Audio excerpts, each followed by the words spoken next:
जब उच्चासन पर विराजमान हुए, परीक्षित महाराज ने सुंदर शब्दों में निवेदन किया है कि जिसके जीवन के मात्र 7 दिन शेष रह गए हों उसको क्या करना चाहिए।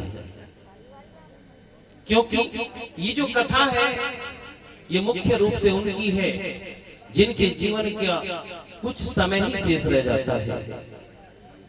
भागवत में आया है कि जो यदि मृत्यु के समय, अगर किसी की मृत्यु नजदीक हो और वो मृत्यु के समय श्रीमद् भागवत कथा को श्रवण करता है तो उसको मोक्ष की प्राप्ति होती है।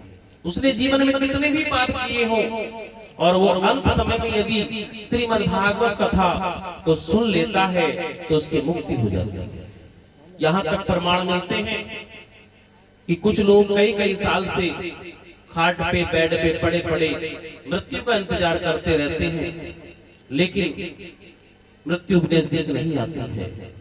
लेकिन कथा श्रवण मात्र से उनकी मुक्ति हो जाती है। जिसका वो इंतजार करते रहे हैं वो उसको प्राप्त हो जाती है, मुक्ति हो जाती है। ऐसे प्रमाण मिले हैं। आज जब परीक्षित महाराज को श्राप लग गया कि 7वें दिन तक्षक नाग आकर के तुमको डस लेगा, तब निवेदन कर दिया कि जिसके जीवन के मात्र 7 दिन शेष रह गए हों उसको क्या करना चाहिए। यहाँ पर जितने बैठे हुए हैं हम और आप सभी को श्राप लगा हुआ है, क्योंकि सभी को 7 दिन ही शेष है। 8वां दिन ब्रह्मा जी ने बनाया ही नहीं है। इन 7 दिनों में ही जीना है, इन 7 दिनों में ही मर जाना है। तो हमको वो सभी उपाय करने चाहिए जिस उपाय करने मात्र से हमारी मुक्ति होती है। तो ये कथा जीवित व्यक्ति की भी है और जो इस संसार को छोड़ करके चले गए हैं। कल की कथा में हमने आपको बताया था कि किस प्रकार से धुंधकारी भूत बन गया था और उसने कथा को श्रवण करके मुक्ति पाई। तो जीते जी तो मुक्ति मिलती है, बल्कि अगर कोई भूत प्रेत चुड़ैल जिन्नात इत्यादि योनियों में पहुंच जाते हैं उनको भी ये कथा मुक्ति प्रदान करती है। आज सर्वप्रथम कथा श्रवण कराने के लिए बैठे हैं तो सर्वप्रथम कथा सती मैया की आती है। प्रथम कल्प की बात है। बताया जाता है एक बार त्रेता युग आई,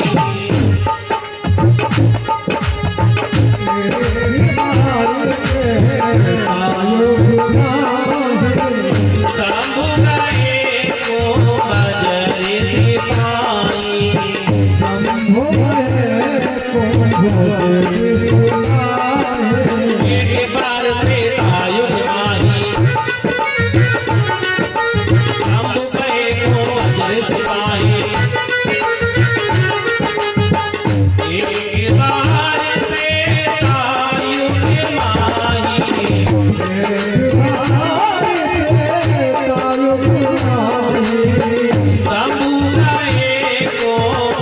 बजर सिपाही।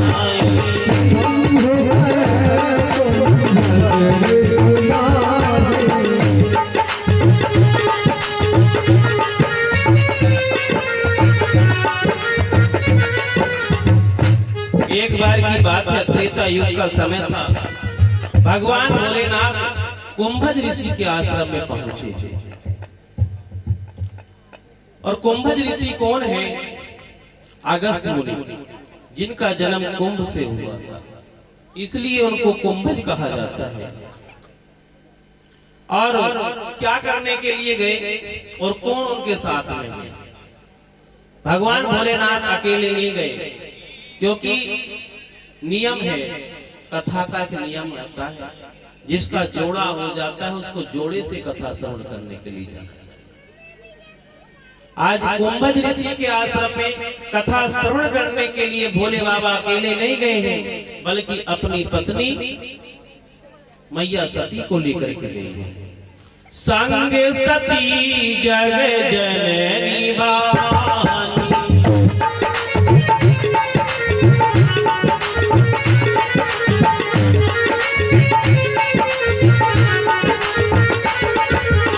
संग सती जग जननी भवानी,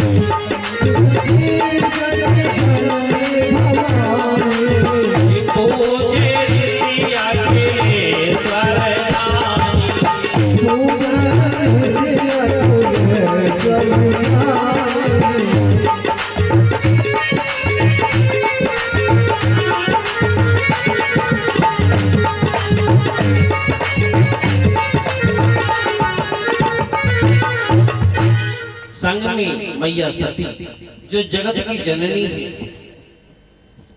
आज ऋषिवर ने उनको पूजित किया है अखिलेश्वर जानकर के, संसार के पालक जानकर के ऋषि ने स्वागत किया, आसन दिया और बैठा ला और बैठा करके कथा श्रवण करा रहे हैं। राम कथा मुनि बरज बखानी, सुनी महेश परम सुख जानी। सुनी महेश परम सुख जानी। वहां पर राम कथा मुनि बरज बखानी, मुनि के द्वारा बखान किया गया। बड़े प्रेम से मुनि ने कथा का वर्णन किया और भगवान भोले बाबा ने बड़े ही सुख जान करके उस कथा को श्रवण किया। क्योंकि कथा सुनने वाले तीन प्रकार के हुआ करते हैं। एक होते श्रोता, एक होते हैं सोता और एक होते श्रोता। जो श्रोता होते हैं वो कथा को सुनते हैं ध्यान से। एक श्रोता जो होते हैं वो काटने का काम करते हैं। वो यही ध्यान रखते हैं कि व्यास जी जो कथा कह रहे हैं कहां पर गलती कर रहे हैं, ढोलक वाला ढोलक कहां पर गलत बजा रहा है, आर्गर वाले ने टोन दी या नहीं दी, पंडित जी माला घुमा भी रहे हैं या वैसे ही बैठे। तो जो श्रोता होते हैं उनका यही काम होता है कि वो देखते हैं कि कथा में कहां काट कर दी जाए। तीसरे होते हैं वो विशेष प्रकार के होते हैं, वो कहते हैं सोता। वो कथा में आते हैं और सोते हैं कि घर चलो, मन नहीं लग रहा, कथा हो रही है कि चलो कथा में चल के सोएंगे। तो तीसरे दर्जे के जो सोता होते हैं वो बड़े विशेष हुआ करते हैं, वो कथा में सो जाते हैं। अब आप कौन से दर्जे के हैं वो आप सभी जानते हैं। अगर कथा सुनेंगे तो श्रोता होंगे, कथा को काटेंगे तो श्रोता होंगे, और कथा में आकर के नींद निकालेंगे तो सोता होंगे। अब हमको तो ऐसा लगा कि रात जो कथा हुई थी उसमें सब सोता ही थे। जब कथा यही नहीं पता चलो कथा कहां पहुंची। तो गलती आपकी नहीं, मैया पार्वती भी सो गई थी। क्योंकि ये जो कथा है ना ये सबको प्राप्त नहीं होती, क्योंकि बड़े भाग होते हैं, जन्मों जन्मों के पुण्य उदय होते हैं जब कथा श्रवण करने को मिलती है। नहीं तो कथा बगल वाले मकान में होकर के चली जाती है और घर के कामों में रह जाते हैं। जैसे चलते चलते कथा का आज तृतीय दिवस हो गया, कुछ अभी सोच रहे होंगे 7 दिन कथा चलेगी, चलेंगे एक दिन को देख आएंगे। क्या करेंगे? देख आएंगे। क्या देख आएंगे कि व्यास जी कैसे हैं, मोटे हैं या पतले हैं, छोटे से ही हैं, बूढ़े तो नहीं है, जवान हैं, कैसे हैं, देख आएंगे। अच्छा, कथा देखने कितने आए हैं? क्योंकि घर से जब चलते हैं ना तो कहते हैं कि चलो कथा देखने नहीं चल रहे। कथा सुन जाती है, देखी नहीं जाती है। देखी फिल्म जाती है। तो ये श्रव्य काव्य है, दृश्य नहीं है। तो भगवान भोलेनाथ ने बड़े ही परम सुख जान करके कथा श्रवण की, लेकिन सती मैया ने कथा श्रवण नहीं की, उनका ध्यान इधर उधर रहा। और जो वक्ता होता है, जो व्यास होता है, उसे पता होता है कि कौन कथा श्रवण कर रहा है और कौन कथा श्रवण नहीं कर रहा है, कौन कथा सुनने के लिए आया है, ये कौन दृश्य देखने के लिए आया है और कौन सोने के लिए आया है।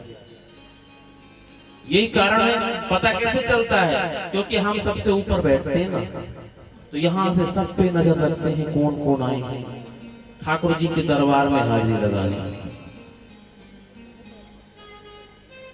तो वैसे ही कुंभज ऋषि ने ध्यान किया कि मैया सती ने कथा श्रवण नहीं की है। आज कथा पूर्ण हुई। कथा पूर्ण होने पर भोले बाबा ने कहा, अच्छा गुरुजी अब हमको विदा कीजिए, अब हम जा रहे हैं। मुनि सन विदा मांगे त्रिपुरारी,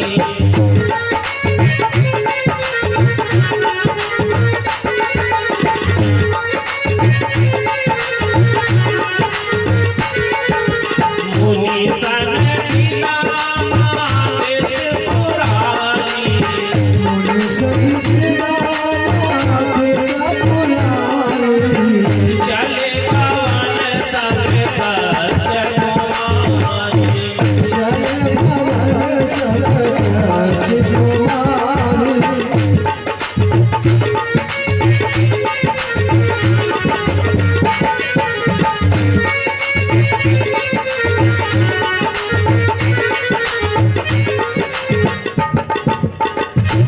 जिस समय सती मैया आई थी उस समय तुलसीदास जी ने बड़े सुंदर शब्दों में लिखा था कि संग सती जग जननी भवानी। भोले बाबा के साथ कौन था? जगत की जननी थी।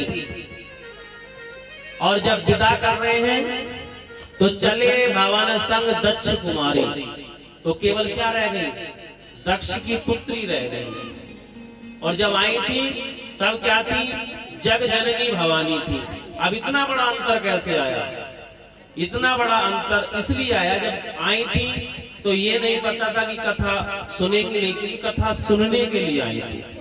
लेकिन कथा के पात्र नहीं हुई, कथा उन्होंने नहीं सुनी, तो केवल पिता की पुत्री बन के रह गए। तो जो कथा श्रवण करता है वो जगत का पिता बन जाता है, जगत की जननी बन जाते हैं। और जो कथा श्रवण नहीं करते हैं वो केवल पिता की पुत्री ही रह जाते हैं। तो वही सती के साथ हुआ है। आज विदा ले ली है और कैलाश पर्वत की ओर दोनों चल पड़े। जब कैलाश पर्वत की ओर चले जा रहे थे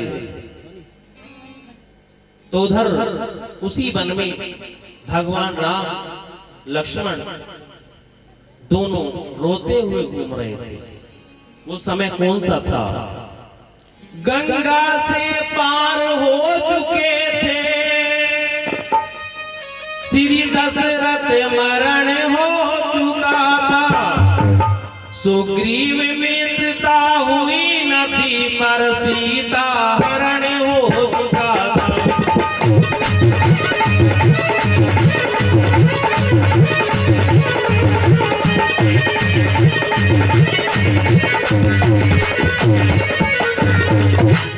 गंगा से पार हो गए थे और श्री दशरथ जी का देहांत हो चुका था। सुग्रीव से अभी मित्रता नहीं हुई थी, लेकिन सीता का हरण हो चुका है। आज सीता हरण के बाद राम व्याकुल होकर के बिलख बिलख करके लक्ष्मण भैया के साथ रोते हुए वन में घूम रहे हैं। और किस प्रकार से घूम रहे हैं? राम लखन यूं बन बन भटके, सीता सीता पुकार रहे। राम लखन यूं बन बन भटके, सीता सीता पुकार रहे। आज जगत के पालनहारा आँख से आंसू निकाल रहे। राम लखन यूं बन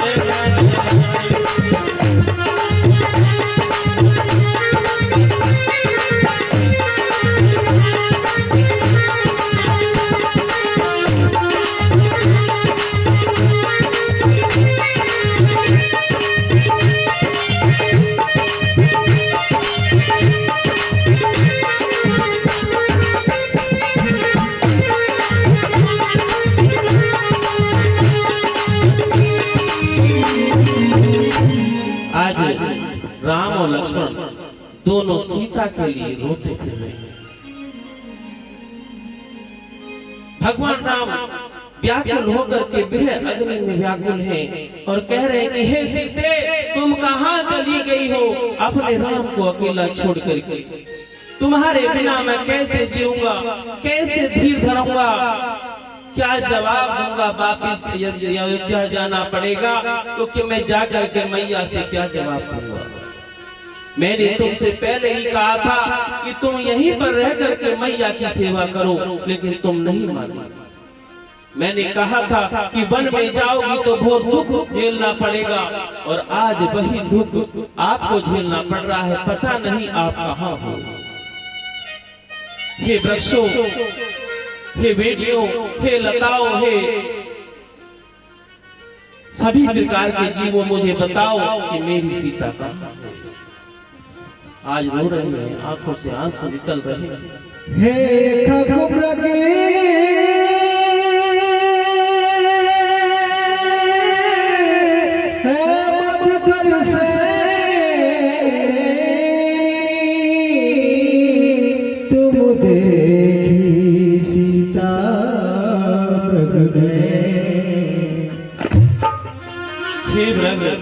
तुम ही बताओ, तुम्हारे नैनों के समान जो मेरी सीता है वो कहाँ चली गई? हे वृक्षों, मैंने तुमसे कहा था कि मेरी सीता का ध्यान रखना, तुमने भी उसका ध्यान नहीं रखा है। हे लताओं, हे वृक्षों, हे पहाड़ों, हे पृथ्वी, हे सूर्य, तुम साक्षी हो। तुमने, तुम्हारे सामने ही मैंने सीता को कुटिया में छोड़ा था, लेकिन अब वह कुटिया में नहीं है, वो कहाँ चली गई है मुझे बताओ। आज जगत के पालनहार इस प्रकार से व्याकुल अवस्था में घूम रहे थे। आज इतने में ही जब उधर से भगवान भोले बाबा और सती मैया चली आ रही थी, तब भोले बाबा ने राम को देखा और राम को देख करके शंभु समेत ही राम ही देखा, उपजा ही अति हरषो विशेषा। उपजा ही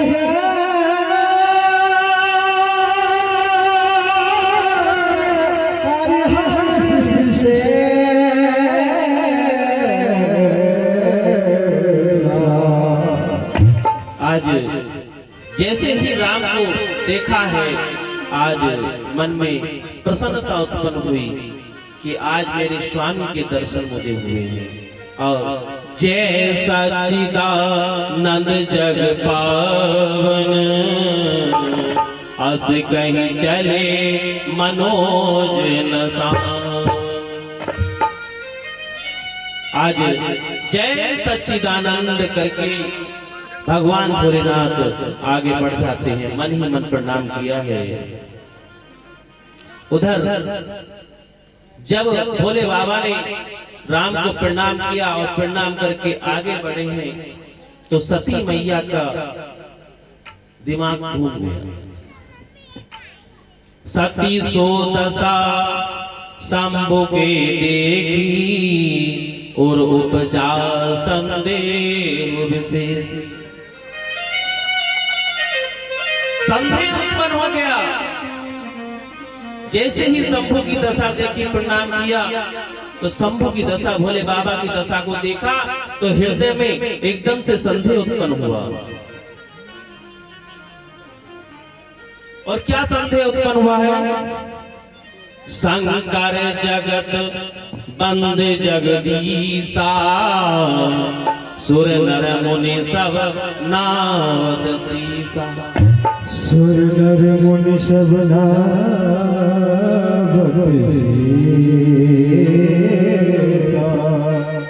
सती सोचने लगी कि जिन शंकर भगवान को सुर नर देव सभी आकर के शीश नवाते हैं, आज ये भोले बाबा किसको शीश नवा रहे हैं? एक साधारण